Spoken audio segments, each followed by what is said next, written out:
Welcome to Wake Up the Echoes, presented by TireRack.com. I'm your host, Tony Simeone. We are back after the bye week, and gosh, the bye week came at a great time for this team because they were playing so well. They deserved a break after 8 weeks, but I've been waiting for an entire week to talk to Coach Freeman about that awesome victory against USC. You'll get a chance to hear our conversation.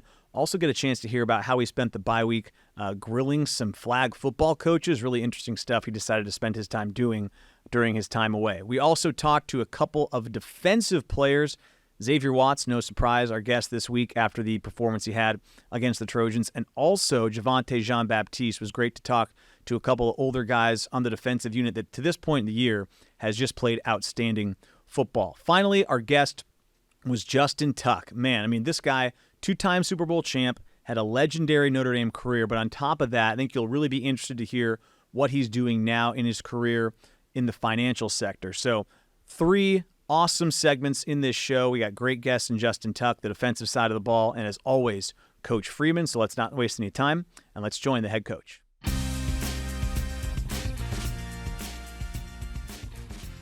All right, Coach, here we go. Our 7th episode. It's been a while. I missed you last week during the bye week, but you guys went in to the bye week, I think, about as well as you probably could have hoped for. Just big picture, that USC game. How validating was it to see your team respond the way they did after Louisville? As the head coach, I imagine you had to be really proud. Yeah, I challenged them. I challenged our program. I challenged myself. We used the term anti-fragile. Mm-hmm. And I said, we can't just get through a loss to Louisville. Like, we can't just make it through. Time will heal everything. Like, we have to somehow get better. And that was challenging to do. And that's what I was most proud of. The team, we got better as a program when we performed well versus a really good USC team. But I was so happy to see the work they put in be rewarded Saturday night in Notre Dame Stadium. You know, going into the game, they have the Heisman Trophy winner. They got tons of great skill players. And the way your defense played specifically was unbelievable. I mean, the way they took the ball away, they scored the football. Just Xavier Watts had the performance he did. On the defensive side of the ball, how exciting was it to watch that performance? And with Xavier in particular, did you know he was capable of that kind of performance? Yeah, I mean, X has been a guy that since we moved him to safety 2 years ago, it was the year I was a defense coordinator, so 3 years ago. Right. And he's always showed that he has the ability. He's had to continue to learn the details of the position. But you know what? Again, you're surprised by anybody that has that production. I mean, I haven't seen that maybe ever. Yeah. But he is a talented individual that I'm so happy was able to have that performance. You know, and our defense, just the challenge for them was to just attack, play relentlessly. Don't play cautious. Don't play not to let Caleb Williams escape. You have to be aggressive, and our coaches did a great job with their game plan in terms of how we wanted to attack him in the pocket, some of his escape routes, and to see it executed was a thing of beauty. You led me to a guy I wanted to ask you about, and that's Al Golden. Mm-hmm. I go back to when I was doing the spring game a couple years ago, and he had just been hired because it was later in the cycle, and I got to sit down with him and talk to him. And just sitting down with him and talking to him, you could tell how excited he was to be at Notre Dame. Mm-hmm. And I thought it was great. He was just so excited to be on your staff, and he'd just gotten to get to know you. He said he watched your introductory press conference, and he loved to hear what you were saying. So I talked, and you'll hear it later in the show, I talked to Xavier and Javontae about him. They kind of raved about him. Just what's his impact been on Notre Dame? You know, Coach Golden is a guy that has so much experience, right? Yeah. In my position, being a defensive coordinator, there's a level of comfort with a guy that has answers. Mm-hmm. Like, he has an answer for everything. That doesn't guarantee your players will perform it, right? That doesn't. I mean, smart guys don't always win, you know. but the ability for him to have an answer, to get your players to understand what they have to do to execute.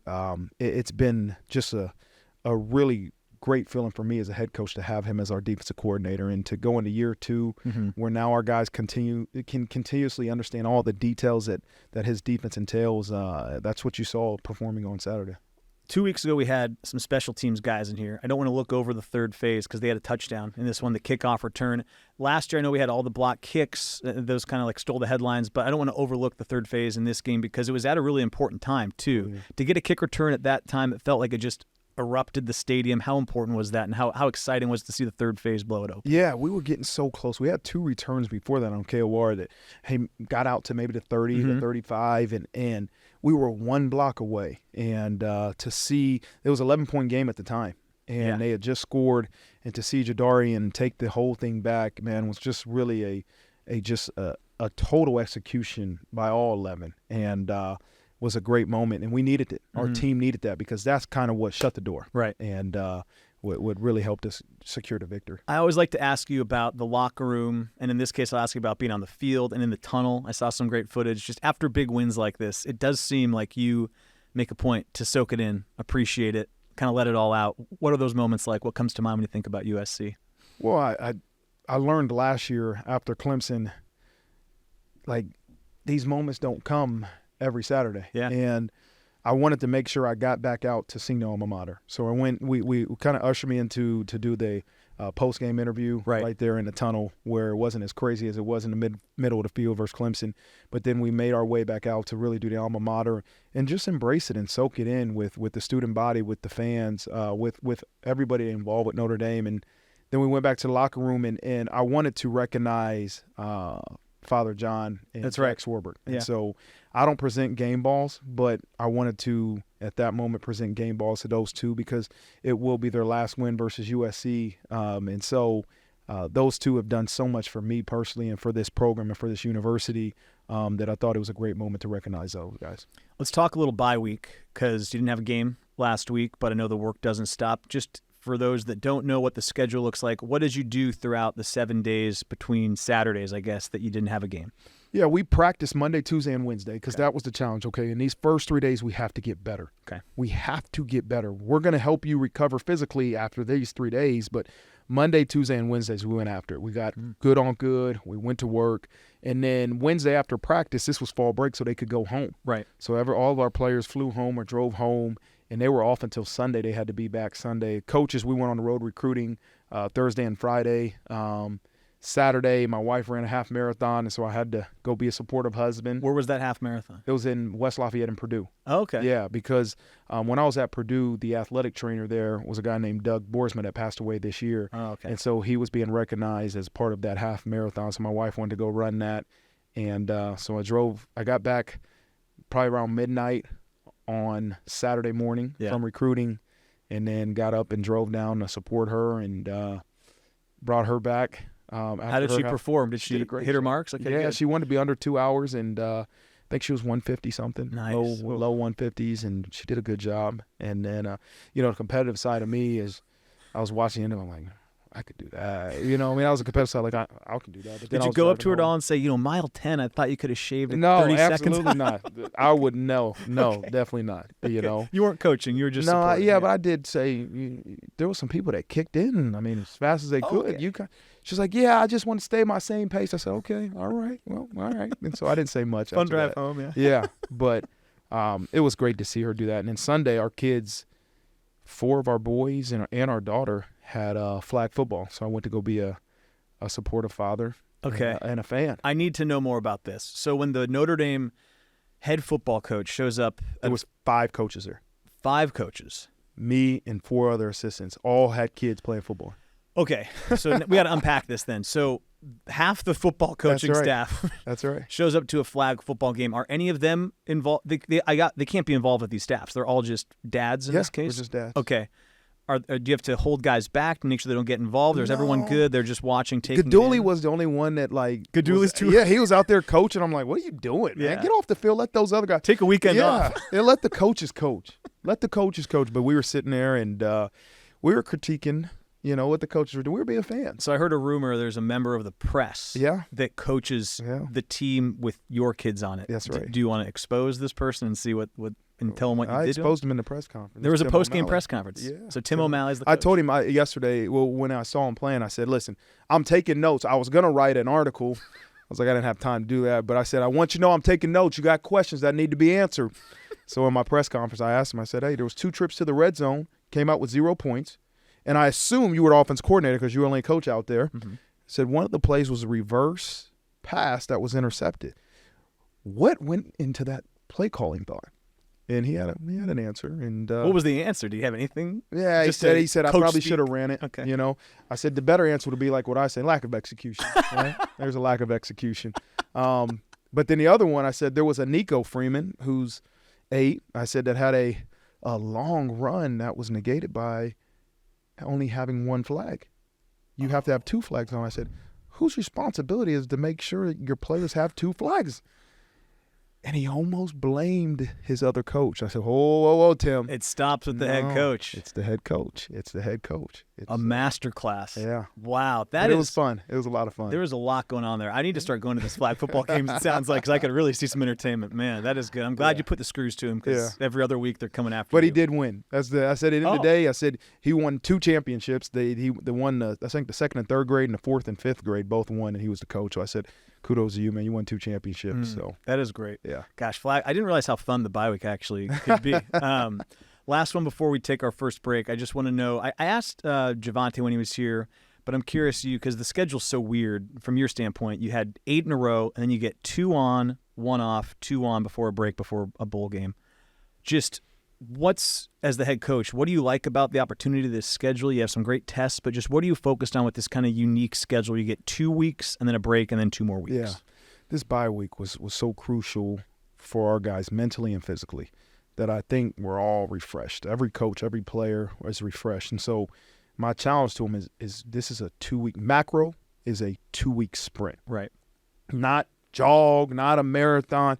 You're talking about 2 weeks of everything you have so we can improve and we can go out and execute. Mm-hmm. Now, the micro part of that is we got to win today. Right. We got to focus on what it takes to win today, you know, and that's your mentality, right, of staying in the moment and winning the moments, right? Mm-hmm. And those are things I talk to them about all the time. But speaking of time, my thing is that they understand is we all have the same amount of time. Us and Pitt, us and Clemson, we all have the same amount of time. What are we doing during that time that's going to give us a chance to win on Saturday? And that's my challenge to them in the micro, form of things. But macro, it's a 2-week sprint. Then we'll get to a bye week. I'll figure out what the last 2, the motto for the last 2 weeks are. But this is a 2-week sprint to the next bye week.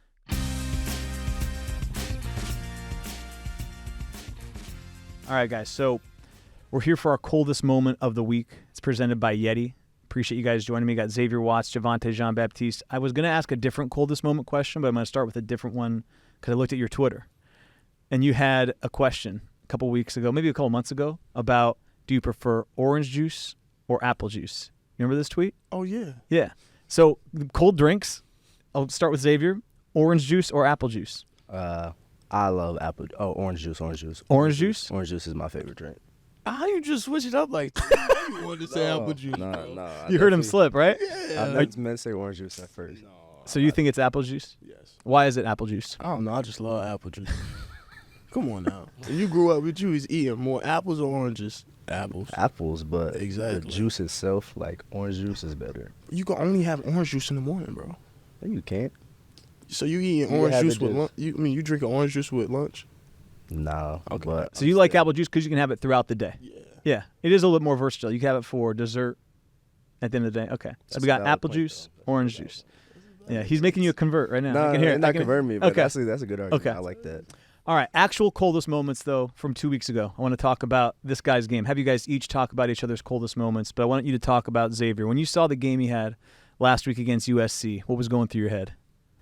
Man, he's balling. He's hooping. I mean, not that many people put on a game or performance like that, and to see him do that, I was very happy for him, man. Mm-hmm. Deserving of it. What's the coldest moment you've seen from JGB's time here? I mean, just ever since he stepped foot here, I mean, you can just tell he's been the guy who's working hard. He just came over, brought energy to the team. So, I mean, we've been seeing it ever since he's been here, and then everybody's seen it now displayed on the football field. So he's a baller for sure. You know, you guys are 8 weeks into the year. I feel like the defense has played pretty darn well every week. I want to start with you because last week it was like pretty dominant. When you guys are scoring, I think you guys scored twice. I mean, when you play the way you do, what does it feel like on the sideline of the locker room as a defensive unit? What kind of sense of pride do you guys have in the defensive ball right now? I say on the defensive side of the ball, we have a strong pride and we feed off each other. So once one person makes a play, it gets everybody else going.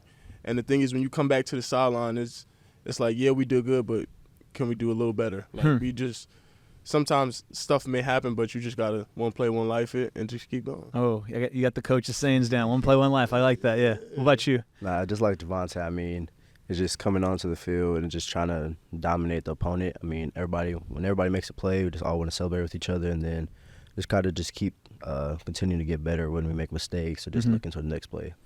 I want to settle another debate. We just did OJ, Apple J.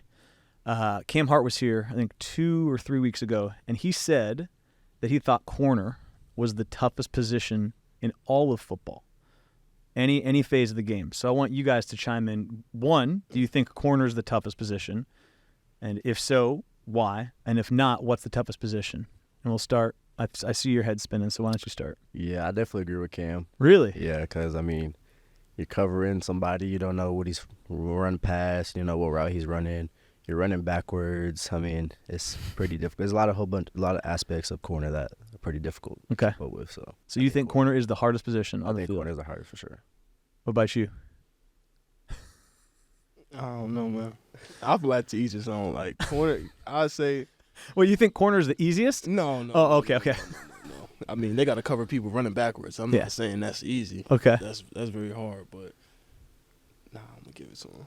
I'm not even gonna argue this. Okay, what's the second hardest then? What's the next hardest position you can think of? I mean,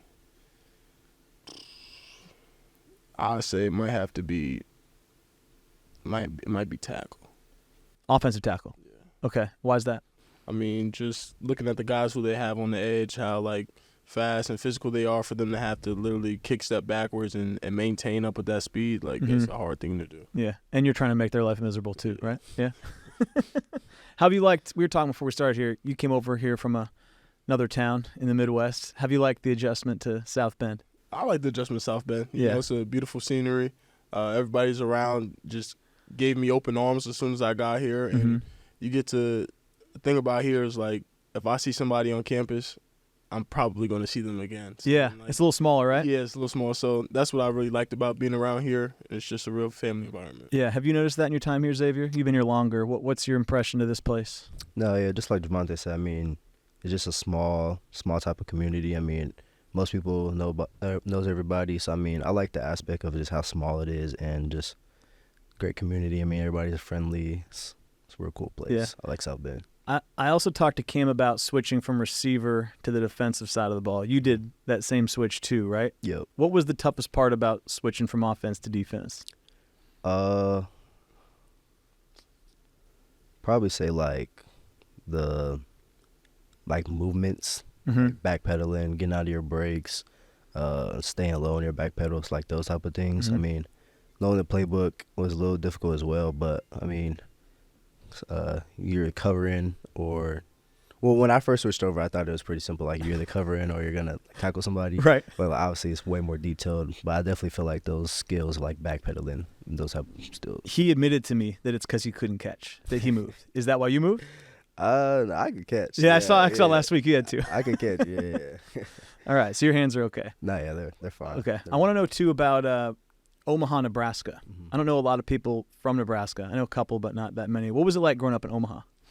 It wasn't a lot to do. I mean, it's a good place to, like, raise a family. I mean, my parents raised me there. Like you said, I lived there my whole life. So, I mean, I met a lot of, like, chill people like me. It's, like, real laid back. I mean, you go to the mall, hang out at home. Yeah. That's about it. So we got the best zoo in the world. Best zoo in the world? One of the best zoos in the world. I'm pretty sure it used to be ranked #1. Really? So it's better than San Diego? Because that's the one I always hear about. Sure, yeah, so it's between Omaha and San Diego? Omaha and San Diego, between those two. You ever heard of the Omaha Zoo? No. No?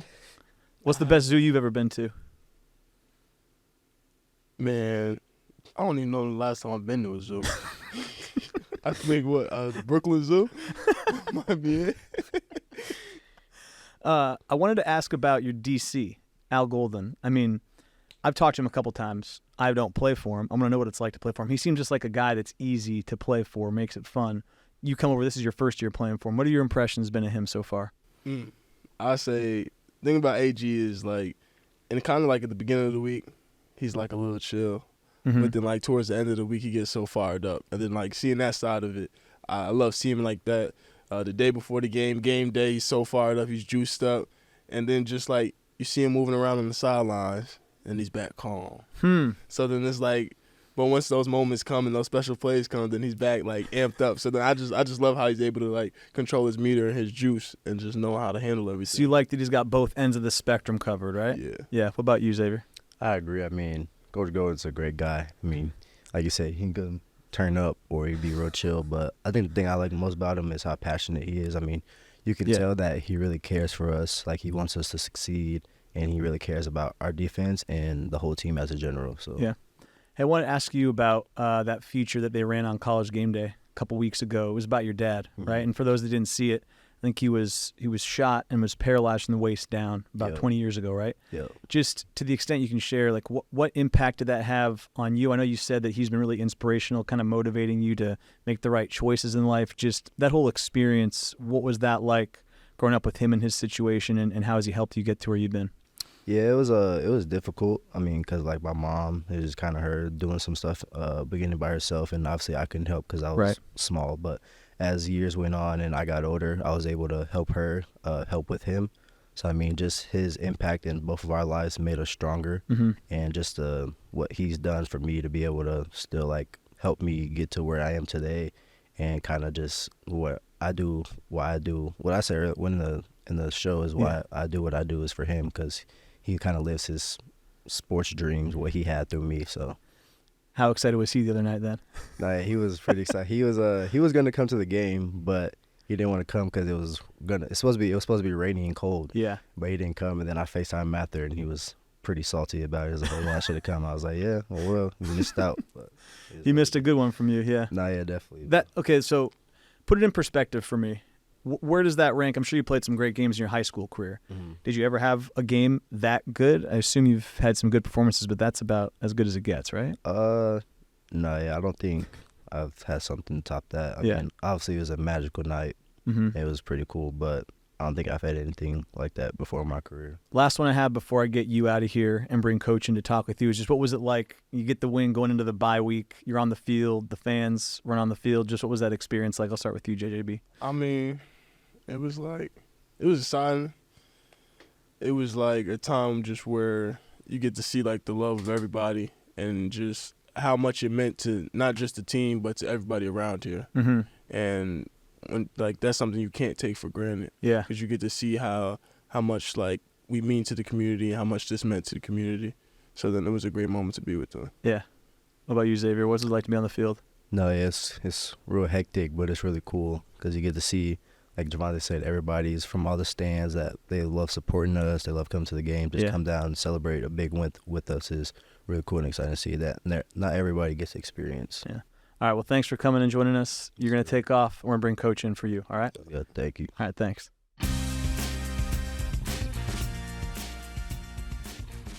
So we got Javontae, Jean-Baptiste, Marcus Freeman still with us.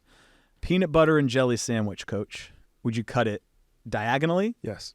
Oh, no other way? No, I'm not now, my kids, there was one day my wife was out of town, or I can't remember when it was, and I was the babysitter. They call me the babysitter when my wife is not there. And I was cutting my daughter's, it was a sandwich. I can't remember what kind of sandwich, but I was cutting diagonally because that's how I always cut mine, and my mom cut mine. And she looked at me like, and she's 6 years old, "Daddy, you didn't cut that sandwich the right way. Cut it straight." And I'm like, "Really?" And she refused to take it to school until I had to make her another sandwich and cut it straight, cut it in half. She did not want it cut diagonally, so I had to learn right away. What? Oh, I'm like, yeah. It's a little girl. Wait till you have a daughter. No, my son would have said that. Yeah, get out of the house. You're not eating. I don't care. But that 6-year-old looked at me, he's like, "Daddy, I'm not eating." And I said, "Okay, Daddy, will cut you another one." Wow. Okay. So what was your stance on this? You're a diagonally. Yeah. You guys get it. Yeah. Okay. I think I'm kind of with you. Too. It's the right way to go. I've heard Coach Freeman a couple times when we've talked say the thing he misses the most about being the head coach is not being in charge of a specific position. So how important is the dynamic between a position coach and you guys? Because I know you guys get really tight, and that position coach can impact you in a ton of different ways. How important is that for you as a player? It's very important because anytime you're doing something on the field, if you get it wrong, you got to have those conversations with your coach, or if something's not going right, there's got to be honesty there, there's got to be trust, and there's got to be love. So sometimes it's not always just meeting with your coach inside the building, but it's going to their house and building that relationship.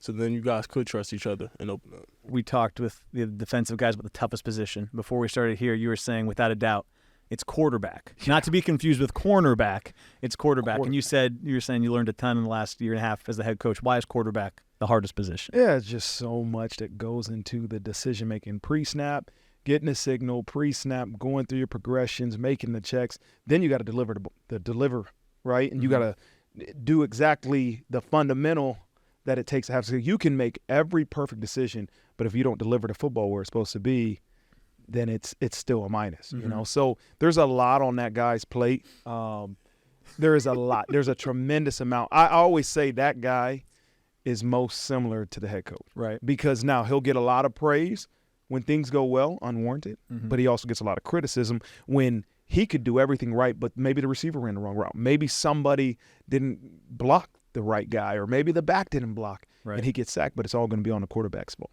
you know, on his shoulder. So a lot on that guy's plate. I couldn't play that. I don't want to play a position. I couldn't play that position. You know, you couldn't play it either. No, no. that's too much. You have to slow it down. As a quarterback. As a quarterback, man, there's so much that goes into decision making. You know, maybe if you do it for years, but I'm about just tell me where to get lined up and let me go play. Let me play fast, and that's why I was on the defense side. I see you nodding. And we were talking before we started, right? You started as a running back, and then you moved around at defense throughout your high school career. So is that the same thing for you? Like to either give me the ball or let me run straight ahead, and you want to go fast? Is that the same thing? Yeah, because first of all, playing QB, you got to control everything. Yeah. That's too much. I would just want to be able to line up. All right, if I got to make a check to the defense and then go. Just play free. Yeah. What about being in South Bend now? I was going to ask you, now that he's new, have you given him any recommendations for where to go around here? I hear he lives near a good pizza place, but have you told him anywhere to go? Pizza place? I live by Rocco's. Oh, yeah. I've heard. I haven't been to Rocco's. I mean, we got a Rocco. And I keep telling. Oh, that's right. Yeah, people keep telling me, you got to go to Rocco's. I've never been there. I don't get a chance to go out to many places. I just go to this place right by our house called Capri's, which I took him to Capri's. Oh. On your visit. Yeah. Yeah, we went to Capri's. And it was good. Yeah. What? Some Italian. It delivered. What'd you get? Chicken parm. Oh. Hey. That's an easy call, right? If it's sitting there on the menu, it's just asking to be ordered, Yeah. right? What'd you get? I get the special. I go. Okay. That's where we go because it's close to our house. You know, and you find somewhere that you can go and kind of just be incognito, and that's our place of choice. But I usually just say whatever's special. They know I'm going to get calamari. The kids are going to want calamari and shrimp and some bread. And then for me, I'm just like whatever the special is. Okay. You know, I've heard. Are you like a foodie kind of? You into your food? What's your relationship with food? I like food. I like just exploring hole in the walls and stuff like that. New restaurants, trying new things, stuff like that. Do you want to start a food blog, anything like that, or you just want to consume it? No, consume it. Might take a picture of it and post it, but that's about it. Talk to me about your high school experience, because I think you went to the same school as Steve Angeli, right? Is it Bergen Catholic, and then you got a couple guys on the team. It's Audric and Howard Crossland went to a rival, right? St. Joseph. Did you guys match up at all during your days in high school? I played against Howard. I didn't. Drake was still young when I was older, so he wasn't. We weren't worried about Drake back then. What's that rivalry like, though? I mean, that was every time we played Joe's, it would be a very good game. Come down near to the wire, a few plays. I mean, it's just like how it is in football. I mean, you can have a good swing or a bad swing. Yeah, but you just got to be ready to go with it. Were you there when Siriano was there, the wrestler? Yeah, man, I was there with Nick Siriano. He's a beast. Dog. So there's a wrestler. This is a big wrestling school. Okay. I first learned about Bergen because Brian Cushing, a guy that's my age, went there, and then we're a big wrestling family. Yeah, and so Nick Siriano. I'm like I'm talking about him like I'm a fanboy. But my kids watched him all the time, and he was one of the best high school wrestlers ever. Never lost a match in high school. Then he went to Penn State, big time wrestling Michigan, and then Rutgers, and then Michigan. Yeah. But won some national championships, but went to Bergen Catholic. Man, you So- should see how he walked around the halls. Like, So is he is that bigger deal than football there? Is it as big a deal? How big a I deal is think- wrestling? I think they head to head. Wrestling there is like Really? always like some good wrestlers there. Like we had Nick Sirianno in my class. We had Shane Griffith. Mm-hmm. He actually won a national title in the NCAA a couple of years Stanford? ago. Did he go to Yeah, Stanford? he went to Stanford. Yep. Now he's up at Michigan. Oh, really? Yeah, so it was like a big thing there. But then like it was my freshman year with Nick Sirianno, and I'm walking around, and you just see one guy like it was so like you had to wear like shirt and tie. You just see a guy in a polo, headphones in. Usually you can't wear that. He's headphones in, walking to class, looking menacingly. You like, who is that? Yeah. That's Sirianno. That dude, man. Man, we have to start a wrestling podcast. I can Yeah. tell that that's something he's passionate about. You know it from your days, so we have to get into that a little bit. I didn't realize. Yeah. I want to ask you about last 4 games, okay, of this season. You guys 6-2. I haven't talked a lot of ball with you yet. What are you hoping to get out of these last 4 games?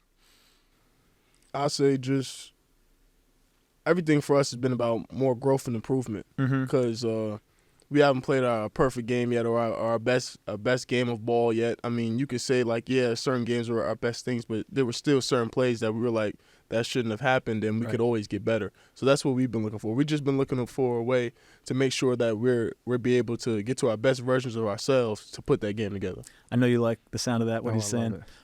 As I always ask about these guys, and again, we got an older guy here, which is exciting, but he's only been here a short time, but he's had a great run here at Notre Dame and a great career so far. What excites you most about Javontae going forward? Oh man, he is. I haven't said this about a lot of kids. I still think he's still scratching the surface of how high his ceiling is. He is a talented individual that has had some bumps in the road, right? He's been on the bumpy road, truly, his college career.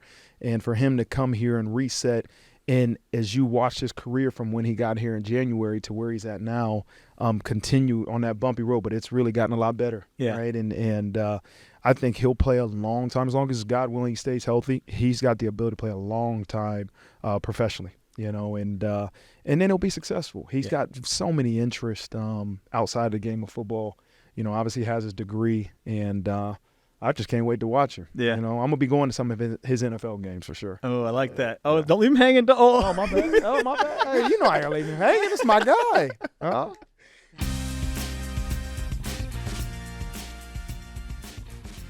Okay, we're now going to welcome in a guest that does not need an introduction, but I'll give him one anyways. Justin Tuck, 2-time Super Bowl champ, of course, Notre Dame legend. Appreciate you joining us on Wake Up the Echoes. I have a ton I want to dive into with you, but we're coming off the bye week. I know you were on campus a week ago to see the USC game. 8 games into the season, let's just start big picture with this team. I know there's a couple plays they probably wish they had back, but overall, just what are your impressions of this team 2/3 of the way through the season? Yeah, I agree with you. I know it's a couple of plays. I would say drives that they definitely want back.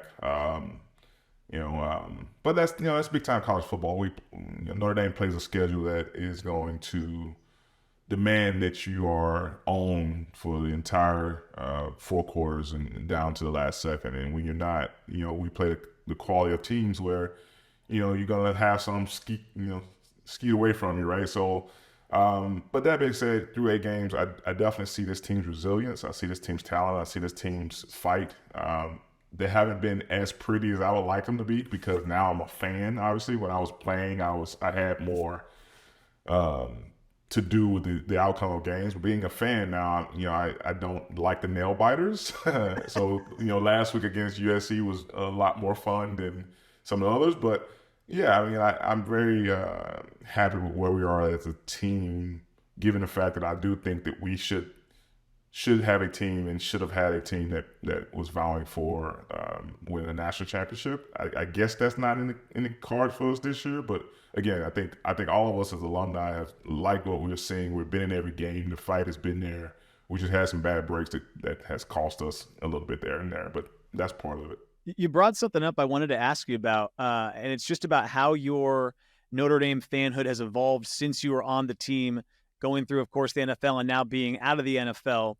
How do you find yourself watching the games? Obviously, you used to play in them, you used to have an impact, and as you've gotten further away from wearing the gold helmet, what is your weekly viewing experience like, and how much do you find yourself living and dying with every play?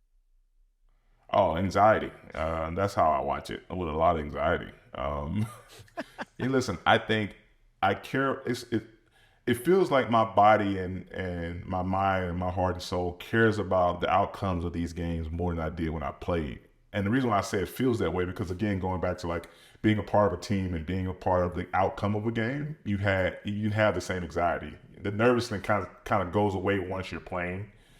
Now the nervousness is there the entire game, and it's annoying. But I find myself when I'm not on campus, I like to be somewhere in my house with my kids and my wife watching games. And depending on how the game goes, I might move to another room to kind of be allowed to throw things and yell out vicinities. So, but for the most part, I'm trying to watch it with my kids and obviously teaching them the game, and my wife as well.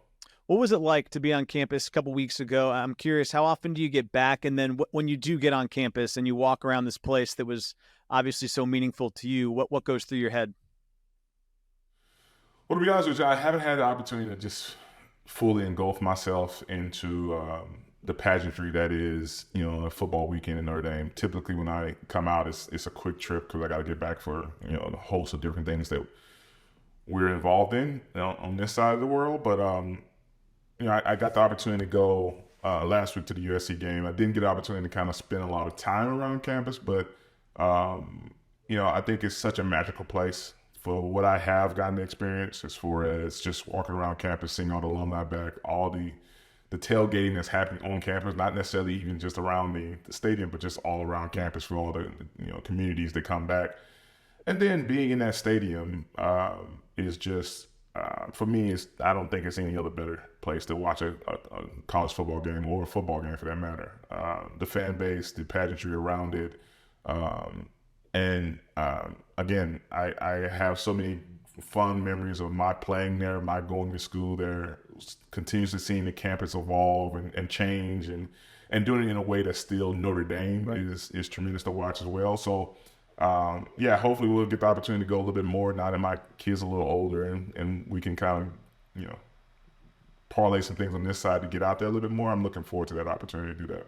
I wanted to ask you about what you're up to now. I think everybody thinks of Justin Tuck at Notre Dame, and they know the success he had in South Bend, and they're very aware of your professional success with the 2 Super Bowls and all the accolades in the NFL. But you've taken a route that not a ton of former athletes take getting into the world of finance. So could you just explain for those that haven't followed you since you moved on from the NFL to what you're doing now professionally?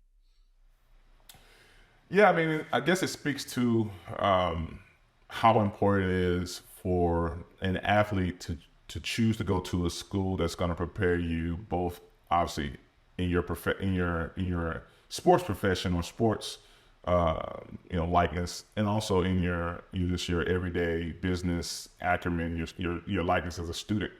So getting the opportunity to go to play for Notre Dame, I was always interested in what could be for me after football. You never know with football or sports in general. One injury here or one coach not liking you here, what situation not fit right, and your career is over, right? So from that perspective, I have always thought of myself as a student first. And that being said, I've always been enamored by numbers and finance and business. And I thought what I'm doing now, or I think what I'm doing now, gives me an opportunity to parlay in both of those worlds. So I run a private wealth team for Goldman Sachs, managing the director on what is called our Partners Coverage Group. And I mean, everyone wants me to find what my role is, but I tell people all the time, I am, and teams like me within the system of Goldman Sachs, is the open door policy to Goldman Sachs. From a 360 view perspective, we should be the first door into our financial institution. And basically what that means is, for our clients and prospective clients, if there is a need from a financial perspective, from a finance perspective, we should be the first call. And that obviously includes asset allocation, preparing portfolios for the likeness of high net worth individuals, endowments, foundations, et cetera. And I mean, that's how I define it, because if you wanted me to kind of tell you what we do, we would have to make this call a lot longer because it is very unique and bespoke to what the needs are of the client, which obviously are very different depending on, the client. So Something that interests me, you mentioned, you always read yourself as a student first. I want to know then, when did this click for you that you had a goal that was going to kick in whenever football was done? When did you identify that? Was it when you were at Notre Dame? Was it prior? Is there a moment that came to mind in your life that think, okay, whenever this football thing is done, this is what I'm going to do? And how did you come to that? Because I know there's a lot of athletes that I talk to, or just students in general on this campus, that they're going through college right now, and they haven't had that light bulb moment yet for what they want to do when they enter the workforce. So when did that happen for you? I've always had that. I don't know why. And I think it took place early in my career or early in my life because I just didn't think I was that good at football. And like, honestly, because I come from a small town, I was realistic in the fact that we're going to play against certain amounts of competition, but there's so much more competition out there, right? If you look at the numbers of how many kids actually play, high school football that go on and get a D1 scholarship, to go on and get a chance in the league, those numbers, and I forget them. I used to know them off the top of my head, but those numbers are very, very small. So for me, it was more about being realistic, or at least, what I thought was, a realistic path. For me, it was more about how can I use football for whatever level to get a great education that will allow me to do whatever I want to do, or things that I like to do for the longevity. So if I had to pick a date or a time where it was literally drilled in my head, it honestly came from one of my cousins who actually had the opportunity to play in the NFL, and he just said to me, he goes, "The NFL stands for not for long," and that was kind of like the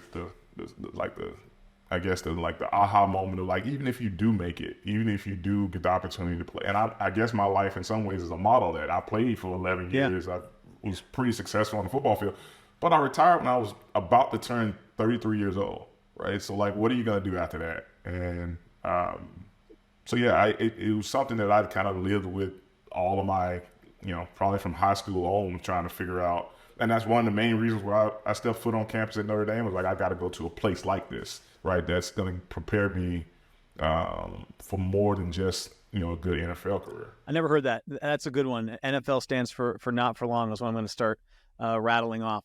I wanted to ask you about your or what you do if you ever encounter college students, or whether it's Notre Dame athletes or even professional athletes. Just if there's I think I heard you talk in an interview recently about seeing athletes maybe not manage their money well. If there's a piece of advice you give to potential professional athletes or college athletes now with all the NIL opportunities, what is a piece of financial advice you usually give out that you feel comfortable with sharing with people on this podcast? I mean, every situation is different. Obviously, you got to kind of do your homework on where a kid is, or I say kid because NIL is coming to the mix now lately, and these kids are making significant amounts of money a lot earlier than guys like myself did, and are not prepared for that from a mature standpoint, from a perspective of understanding that you can have a great college career and not get the same opportunities in the NFL, and you've created kind of like this fake budget around, well, I don't need the budget. I'm 18 or 19 years old. I'm making 6, in some cases 7 figures. I'm set for life because it's only going to get better from here, right? And like, so I think the first thing I tell kids and athletes in general is spending, right? It's before we even dive into preparing for, what kind of model portfolio you're going to have and all that stuff, right? Let's talk about like a budget. Let's talk about, what do you see yourself spending per year and why? And most of the time I'm knocking them down by some multitudes of that number, right? Because at the end of the day, it's not about what you make, it's about what you keep. Mm-hmm. It's actually about what you can, we call it investable assets. It's about what you actually can invest. So they see these numbers on these contracts, et cetera. It's like they don't understand. Like, one, Uncle Sam is coming for half. Let's just, and everybody watch this call. I understand, depending on where you are, that could be 47%. I'm just saying it at half. Yeah. So he's coming for half. That's the first thing. Second thing, you got agents to pay. You have marketing teams to pay. You have, in some cases, and some people won't understand this. You have family to pay, or at least take care of. So let's just set the parameters around what you're going to keep before you start talking about my house, my car, my food, my insurance, my kids, my whatever. So that's the first thing I tell a kid. All of our athletes, and that, for that matter, all of our clients. We deal with clients from all walks of life. So that's the first thing I tell them is, let's just understand a budget. Let's understand what you're going to keep, and then we can kind of parlay that into the rest of the conversation. That's great advice, and it's been fun to talk to you and some others. It seems like this idea of financial literacy around athletes has grown a lot really over the last generation. I think because of what a lot of athletes have seen, maybe some of the people before them go through. And as you said, there's just so much money now, whether it's in the professional ranks or even college, that seems to be a real pressing issue. I'm going to give you a hard pivot here and take you back to your time on campus. When you were here, were you eating at the dining halls? Was I eating at the dining halls? Absolutely, I was eating at the dining halls. I didn't have any money to do anything else. So I have a very important question that we ask all of our guests, and I'm going to get you on the record. South or north? North or south, that's right. Which one were you? If anybody's being honest that's been on this, any football players are being honest, it's both, and I'll tell you why. South is better, but because we got out of practice late, sometimes South, and I don't know if it's changed now or not, but because we used to get out of practice right on the cusp of like South closing or not allowing more people in, so North was always like our default. So we ended up eating North more than we eat South. The South is better. So your vote is for South, is what you're saying? The vote is for South, yes. Unless things have changed. Well, that's your vote, and it's just the wrong answer. And that's fine. Hey, fair. You know what, everyone? I got to say now, I think the score is 3-2 in favor of South. So maybe I'm the person. So let me ask you a question. What dorm were you in? I did not go to school here. As an employee, I exploit the employee benefits, and I would eat here as much as possible. Unlimited food for like $7. I mean, come on, you can't beat it. Well, how do you break it down though? Like why is North better than South? Yeah. So it's very easy. So North is, if you just look at like a blueprint layout, the way you can get through all the food and hit all your stations, way more logistically, it just makes more sense. So you're not, like, if you go to South, there's just this weird, it's almost like a 4-way stop, and everyone's looking there, where should I go? I could go to the grill. I could go to the Asian station. I could go to the pasta bar. And you have people crossing streams. Whereas North, it's a single line all the way through now. They've remodeled it since you've been here. But even Old North had 2 sections.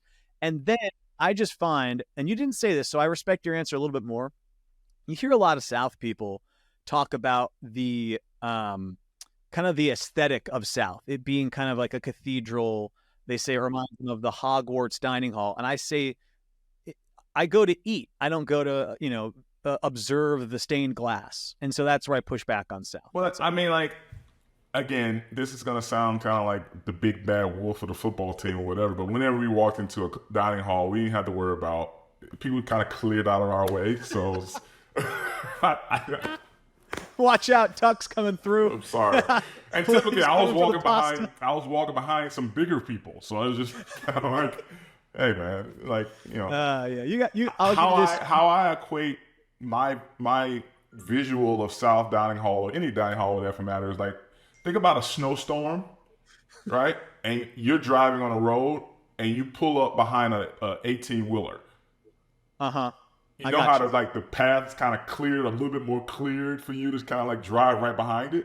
That's kind of how I used to try to navigate my way through the dining halls.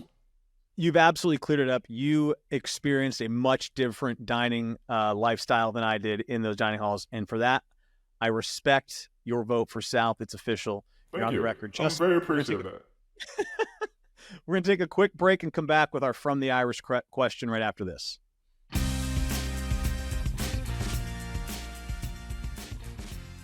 All right, it's time for our From the Irish segment presented by TireRack.com. Justin, I got a question for you. It's from Joe. He's from Stafford, Virginia. He says, This is for Justin Tuck. We have all heard the story about how you're recruited to Notre Dame and that it was essentially an accident/divine intervention. He wants to know, is that true? And if so, can you elaborate? It's definitely true. And can I elaborate? It's such a long story. I'm going to try to just tell it in a few minutes here. But basically what happened was, at the time of my recruitment, there used to be 3 high schools in the state of Alabama named Central High School. There was Central of Tuscaloosa County, so Central Tuscaloosa, Central of Coosa County, so Central Coosa, and there's Central Phoenix City. If you look at a map of Tuscaloosa, Coosa, Phoenix City, it's kind of like almost like a reverse L shape. But there's a highway that used to run basically the length of that corridor called Highway 280. And if you fly into Birmingham, Alabama, you get on Highway 280 and you head north. It would take you to some senses close to to Tuscaloosa. If you head south, it'll take you literally right by my high school. And then if you keep heading south, it'll take you to Central Phoenix City in the area of it. So basically, how I understand the story is Notre Dame was recruiting a kid from Central of Tuscaloosa County. And basically they were supposed to get on the Highway 280 and drive north for about an hour out of Birmingham. And they would be in the vicinity of Central Tuscaloosa. My understanding is they took the wrong turn on Highway 280 and drove south for an hour, and they pull over to a gas station. The gas station is called Tudum's Gas Station. Tudum's Gas Station is literally like half a mile from my high school. It's not even that far, to be honest with you. And they put in the gas station, like, we're looking for Central Tuscaloosa. We're looking for Central, not Tuscaloosa. Let me get that part right. We're looking for Central High School. The clerk that night was one of my classmates. Her dad owned the gas station. She was like, yeah, I'm definitely, the high school's right there. You can see the lights from the gas station. And so she told them, if you just wait for 2 minutes, I'm closing down this gas station and I'm going to go to the game myself. And if you follow me, you can park right behind the press box, and you won't have to deal with in southern Friday nights parking. You're a mile away at this point because the game is about to start. So they did that. They go to the game. They sit right behind our press box, right at the top of our stadium, and they're looking down. And we run out, and they're like, that jersey is blue and silver. The team we're looking for is black and red. And Central Tuscaloosa is black and red. So they went to the wrong high school at night. And lo and behold, I'm a sophomore at the time. I had one of the best games of my high school career that night. And obviously I didn't know they were there, but I think I had like 28 tackles, 20 something tackles, and like 4 touchdowns and some other plays here and there. And I didn't know any better. I walk out the field. We're going to our field house, and my coach, who is a family member. He's a cousin of my dad's, which obviously is like my second cousin. He called me over. He's like, hey man, when you get dressed, come in my office. I'm on the University of Notre Dame is here. And sure enough, I'm like, yeah, right, okay, right. Notre Dame came to see me play, right? But sure enough, and I'm skipping some like little parts just to kind of speed the story along. But sure enough, I go get dressed. I'm walking out of the field house. He kind of calls me back in. It's like, yo, I told you to come see me. Notre Dame. I thought he was joking. I walk in.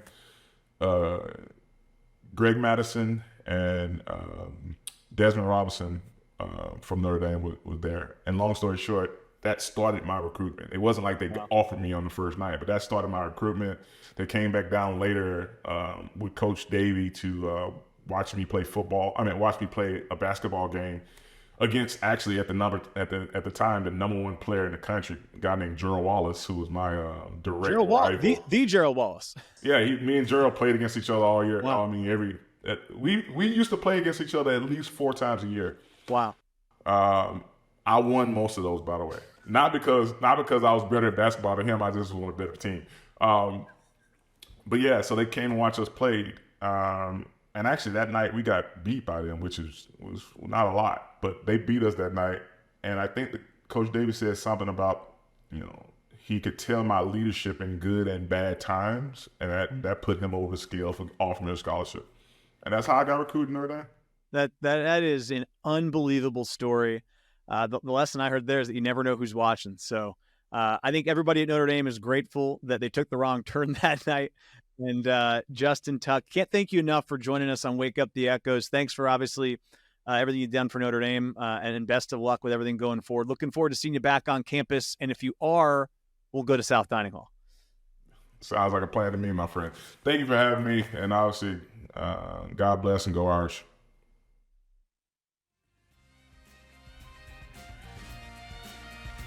That does it for this week's episode of Wake Up the Echoes presented by TireRack.com. Thanks again to our guests, Justin Tuck, Xavier Watts, Javontae Jean-Baptiste, and as always, the head coach, Marcus Freeman. Remember, if you want to have your question answered by our weekly guest, you can go to fightingirish.com/wakeup, and you can submit one of those questions. Normally, your best chances to do so on Sunday when we usually announce who our weekly guest will be. Also, download on Apple Podcasts, Spotify, or wherever you get your podcasting content. And please go to the YouTube page and hit that like button. We will talk to you next week after Pittsburgh on Wake Up the Echoes.